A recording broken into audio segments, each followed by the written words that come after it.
Hey, this is Coach Anderson from Mississippi Public Broadcasting Online U.S. History from 1877 to present. We just stopped a few minutes ago talking about World War I, and we gave you a fact list and we gave you an overview of some of the things that you might need to know. Of course, not might need to know, you're going to have to know them when it comes to the state test. Now, what we're going to do today is we're also going to go through and take you through some of the test items that have been that have been on the MAP assessment. And what we've tried to do is give you some of the strategies and give you some ideas about the things you should be thinking about as you navigate your way through the test. So World War I assessment, and once again, the standard that we're looking for, that we're going to be addressing is going to be standard 4, Imperialism and World War I. And it's assess the domestic and foreign developments that contribute to the emergence of the United States as a world power in the 20th century. We're going to start by looking at some of the questions from some of the retired MAP assessments. This cause and effect diagram includes some important events from the earliest 20th century. And it includes things like the Lusitania is sunk, the Zimmermann telegram is intercepted, Germany uses unrestricted submarine warfare. It says, which outcome best completes the cause and effect diagram? The United States enters World War I. The United States enacts strict neutrality policies. The United States withdraws from international treaties. The United States releases the 14 points as a peace plan.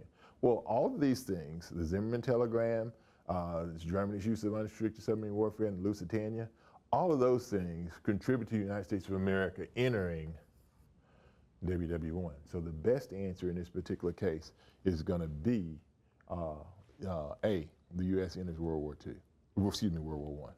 All right, which statement most accurately details the Supreme Court decision in U.S. versus Schenck? Now, we talked about that a little bit during times of war. The federal government reserves the right, of course, to limit individual freedoms when it comes to USA versus Schenck, and that comes in something called the Espionage Act and the Sedition Act. So it says, which statement most accurately details the Supreme Court decision in U.S. versus Schenck? That individual rights are unconditionally guaranteed during wartime? Nope, you can't just do or say what you want to say during the times of war. Peacetime individual rights are off limits to the government. During wartime, individual rights may be limited if they are a clear and present danger, and government can't restrict free speech. Well, the best answer is going to be C. Schenck comes up with the idea of a clear and present danger. Anything that somebody says or does during the war, there's a clear and present danger to the U.S. government during a time of war. Those abilities for a person or rights for a person to have free speech or freedom of expression may be limited to some degree. World War I assessment standard 4, use the following list to answer the question. The use of unrestricted submarine warfare, the Zimmermann telegram, the George Crill's use of propaganda. What impact did the factors listed have on World War I? A, the start of World War I. B, the sinking of Lusitania. C, American doughboys are sent to Europe. D, Archduke Franz Ferdinand was assassinated. Well, we told you John J. Pershing and Blackjack Pershing and the doughboys, of course, were sent because of things like the Zimmermann telegram, where the German Kaiser was whispering in the ear of Mexico. So the best answer is C. American doughboys are sent to Europe. And once again, all these things that we are going over here, if you know your facts and you've done what we've asked you to do when it comes to that fact list, a lot of this can be answered based on what your fact list is. All right, use the list to answer the question. The introduction of the tank, the invention of airplanes and zeppelins. A zeppelin is a hot air balloon. The use of machine guns, the use of poison gas. Which of the following World War I impacts was least influenced by the list? So which one of these had the smallest impact made on it by those things? A, 17 million deaths. The nickname given to World War I is the Great War. The Russians drop out of the fighting in World War I. D, the bloodiest conflict in the history of mankind. Well, all those things dealt with destruction. And the one that is the least affected by them would be the Russians dropping out of World War I. The Russians dropped out, and once again, from the fact that the Russians have dropped out of World War I because they were having issues at home with something called the Bolshevik Revolution, where they were transitioning to becoming a communist nation. Which of the following features of the Treaty of Versailles did the irreconcilables oppose? We told you about that when we went through the highlights. The irreconcilable senators did not want the U.S. involved in the affairs of Europe. And there is one specific thing that they thought would bring the United States more and more into the conflict. A, the U.S. would have to join the League of Nations, the idea of self-determination for new nations. Germany would have to pay reparations, the idea of freedom of the seas. Well, the one thing that they rejected more than anything was U.S. getting involved in the League of Nations, because what that would do is if there was a problem, the United States of America would be drawn into it. Which of the following effects did the Bolshevik Revolution not have on post-World War I America? Once again, your fact list. The Bolshevik Revolution had to do with the Soviets. America failed to ratify the Treaty of Versailles. The Palmer raids happened. Thousands of Russian immigrants were deported from the United States. Further limitations were placed on immigration. All right, which of the following effects did the Bolshevik Revolution not have on post-World War America? Well, it did. The Palmer raids happened because of that. Thousands of Russian immigrants were deported from the United States of America because we were afraid of communism coming here. Limitations were placed on immigration from Europe. The one thing that it didn't have anything to do with was the ratification of the Treaty of Versailles. Which of the following factors best explains the underlying causes of World War I, often referred to as the Great War? Maine, if you remember. Militarism, alliances, imperialism, and nationalism. The rise of nationalist movements in Eastern Europe and the Balkans, which led to tensions among ethnic groups and destabilization of empires.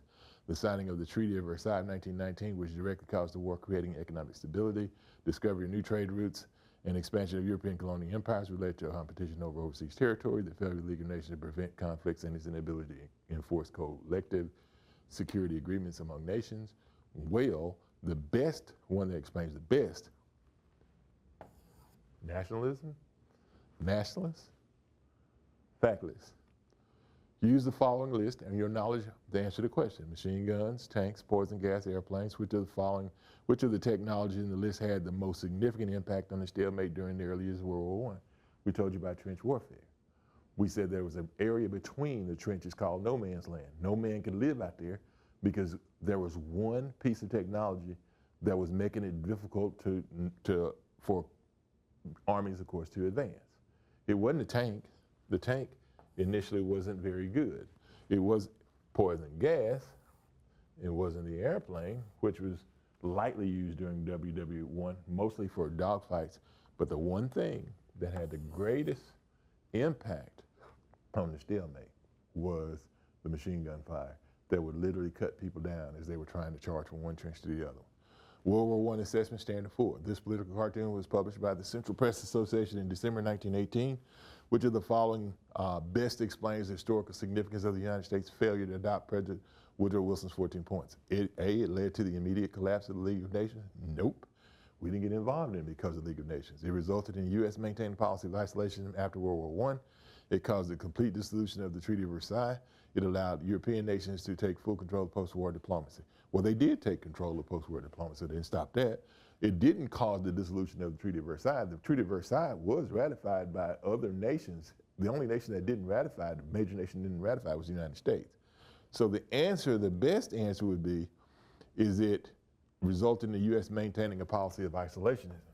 Now, if you remember, we said after the war, the United States of America declared it would not get involved in the affairs of Europe, and what we would do is retreat to isolationism like we were before World War I.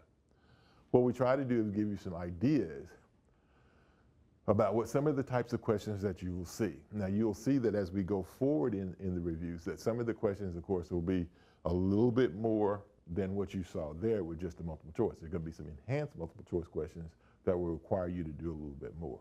This is Coach Anderson from Mississippi Public Broadcasting Online U.S. History. Go through, access some of these retired tests on the Mississippi Department of Education's website. Study these test items, because the one thing I can tell you is that the questions may change a little bit, but the answers are pretty much the same. When I say they are pretty much the same, you know, all the answers will be correct answers based on what you know from what you see from the fact list and what you see from the test items that we're going over. And if you master that, you'll be in great shape. And we'll make that senior year a great time to be a senior, and you can enjoy that time. This is Coach Anderson once again. We'll see you next time.